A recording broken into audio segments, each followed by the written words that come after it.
Welcome to Salim समी channel. मैं हूं आपका एस्ट्रोलॉजर सलीम समी। अस्सलाम वालेकुम। बहुत इंपॉर्टेंट ट्रांजिट है, जितने भी ये फरवरी है, मार्च है, अप्रैल है और मई है। मई तक ये कह लें कि बहुत इंपॉर्टेंट ट्रांजिट जो है वो हो रहे हैं, जिसकी वजह से आपकी और हमारी ज़िंदगियों में इसके बहुत गहरे असरात पड़ेंगे।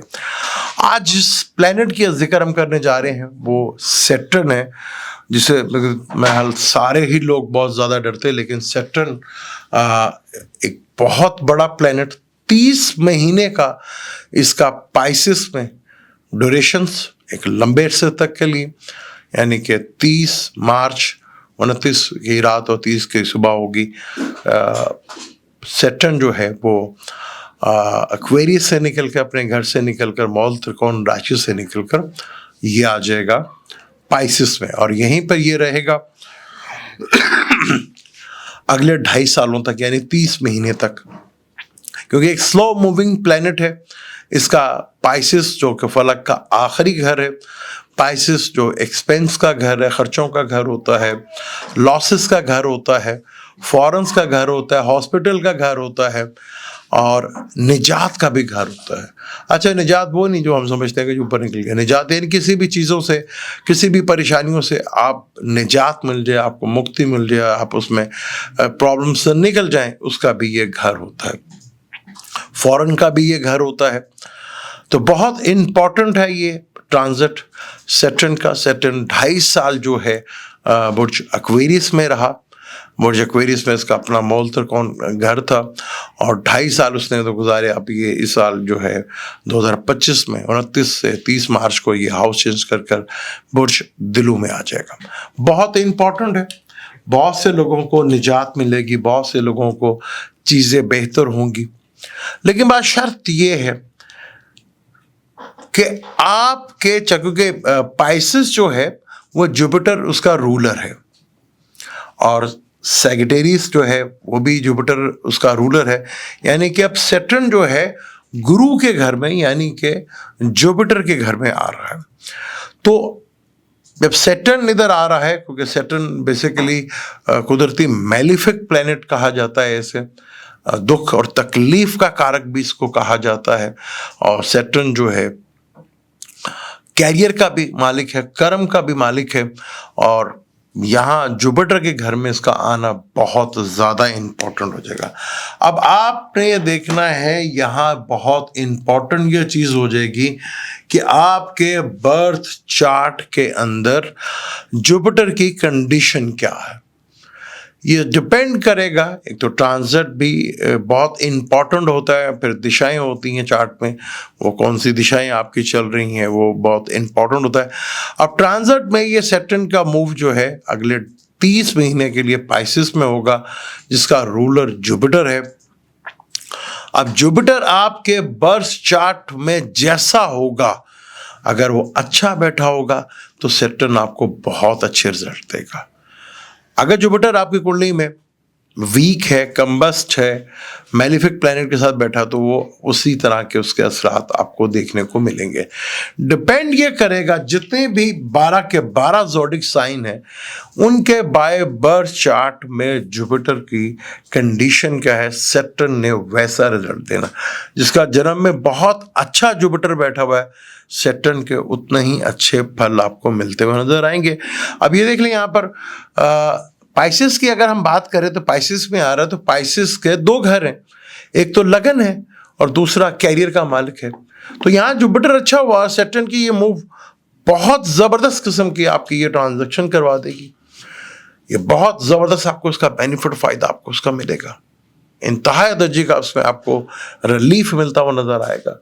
अब इम्पॉर्टेंट बस ये चीज़ें हैं कि आपके बर्थ चार्ट के अंदर जुपिटर की कंडीशन कैसी है।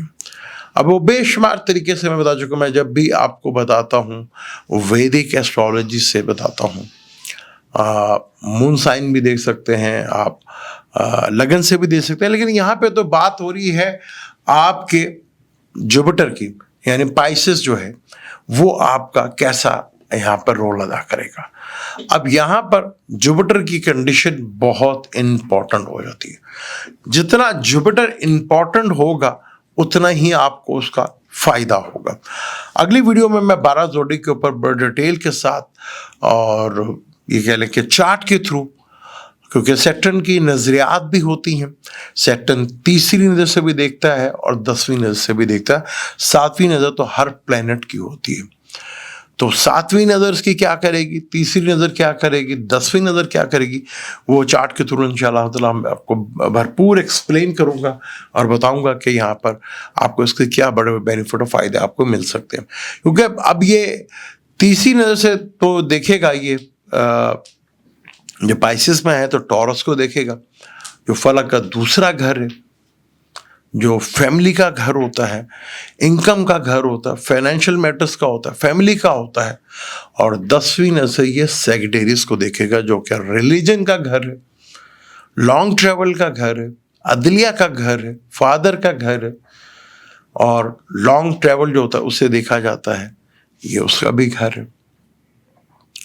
तो यहाँ पर जो उसके थोड़े से बाद ही मई के महीने में जुपिटर ने भी इधर आ जाना, सैजिटेरियस बड़ा इंपॉर्टेंट हो जाएगा।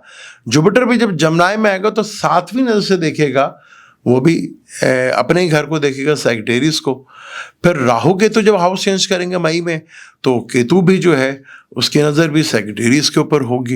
यानी इन तीनों बड़ी प्लैनेट्स की नज़रियात जो है वो आपको दिखेंगी सैजिटेरियस में। यानी आगे सैजिटेरियस एक बहुत बड़ा फोकस जो है दुनिया में बनना जाएगा।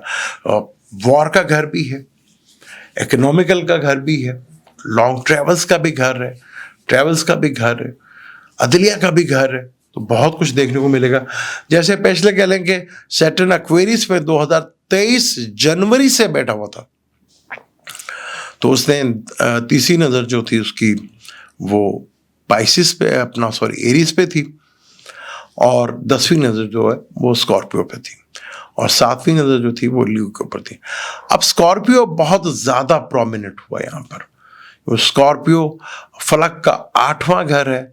जितने भी छुपे हुए अलूम होते हैं, मनफी अलूम, एस्ट्रोलॉजी या एस्ट्रोलॉजिस्ट, जितने भी रिसर्च से रिलेटेड या जितने भी डीप नॉलेज होते हैं, या जितने भी रिसर्चर होते हैं, या जितने भी आप छुपी हुई बातें निकालते हैं, या आजकल बहुत ट्रेंड चला, एस्ट्रोलॉजर बहुत ज़्यादा बड़े, एस्ट्रोलॉजी लोग मनफी अलूम के उधर बहुत ज़्यादा उनका तवज्जो बढ़ी, बहुत ज़्यादा चैनल्स बढ़े। आप देख लें 2022 से लेकर अब तक एस्ट्रोलॉजी के कितने चैनल बने, और जितना डीप रिसर्चर। और सडनली अचानक का भी घर है, स्टॉक मार्केट में भी लोगों का इंटरेस्ट जो है बहुत बड़े लेवल पे बढ़ा। तो स्कॉर्पियो फुल एक्टिवेटर आपने देखा, जादू टोना, इसके ऊपर भी बड़ी बेशुमार जितने भी खुफिया बातें होती हैं, छुपी हुई बातें होती हैं, जब वो उन सब का ताल्लुक स्कॉर्पियो से, तो ये चीज़ें आपको देखने को बहुत ज़्यादा देखने को मिली। अब सैजिटेरियस में आया है, तो सैजिटेरियस में इसके असरात जो है वो पड़ेंगे। सैजिटेरियस आगे आने वाले साल में जो है बड़ा प्रोमिनेंट होगा, कूलों को जाहिर करता है, बैक के ऊपर भी करता है, इन चीज़ों से रिलेटेड भी होगा। और पाइसेस जो है पाँव से रिलेटेड है। दोनों ही घर ये जुपिटर के हैं, और जुपिटर यहाँ सैटर्न 3 नक्षत्र चलेगा, जुपिटर के सैटर्न अपने नक्षत्र पे भी चलेगा और मरकरी के नक्षत्र पे भी चलेगा। यानी 3 नक्षत्र उसने 30 महीने के अंदर यहाँ पूरे करने हैं। यहाँ केतु भी ये देखेगा, जो कि आने वाले जो जब ट्रांजिट होगा, केतु जब आएगा ल्यू में आएगा तो वो 5वीं नज़र से देखेगा एक्वेरियस को, और जुपिटर जब आएगा जमनाई में तो वो देखेगा 7वीं नज़र से सैजिटेरियस को। तो सैजिटेरियस फुल एक्टिवेटेड होगा, और पाइसेस में सैटर्न का आना अगले 30 महीने के लिए बहुत इंपॉर्टेंट फैक्टर्स बन जाएगा ये। अब आपने अपने चार्ट्स को देखना है। आपके चार्ट में जैसी जुपिटर की कंडीशन होगी वैसे ही रिजल्ट आपकी जिंदगी में आएंगे। वो अच्छे भी हो सकते हैं, वो बड़े बुरे भी हो सकते हैं, लेकिन ये जरूर है कि ट्रांसफॉर्मेशन, जैसे 8वां घर जो था स्कॉर्पियो, ट्रांसफॉर्मेशन, बहुत सी चीज़ों में ट्रांसफॉर्मेशन देखी ना हमने, पाकिस्तानी अदलिया के अंदर भी ट्रांसफॉर्मेशन। तो ट्रांसफॉर्मेशन तो बहुत कुछ हो गया, कुछ बहुत बड़ा बदलाव और चेंज तो आएगा आपकी ज़िंदगियों में, पर उसका मैटर ये करता है कि आपके पाइसेस में बैठा हुआ प्लैनेट और जुपिटर की कंडीशन कैसी है। जितना जुपिटर अच्छा होगा आपका सैटर्न का ट्रांजिट उतना ही अच्छा जाएगा। जुपिटर जितना डिस्टर्ब होगा आपके चार्ट में, ये ट्रांजिट उतना ही बुरा आपके लिए जा सकता है। तो बहुत इंपॉर्टेंट है, इसको हम इंशाल्लाह सैटरडे की वीडियो में डिटेल के साथ बात करेंगे इसके ऊपर। आप देख लें, इतना आपके पास टाइम है कि कौन कौन से जुपिटर की कंडीशन आपके चार्ट में क्या है, आप खुद देख सकते हैं तो बहुत अच्छी बात है, नहीं तो किसी भी अच्छे एस्ट्रोलॉजर से कंसर्न करोगे। बड़ा आगे इंपॉर्टेंट, आपकी दिशा कोई सी भी चल रही होती है वो भी असर करेगी, लेकिन ये ट्रांजिट का मोमेंट बहुत इंपॉर्टेंट होगा। मुझे दें आप इजाज़त, इंशाल्लाह मिलते हैं अगली वीडियो में। अल्लाह हाफिज़।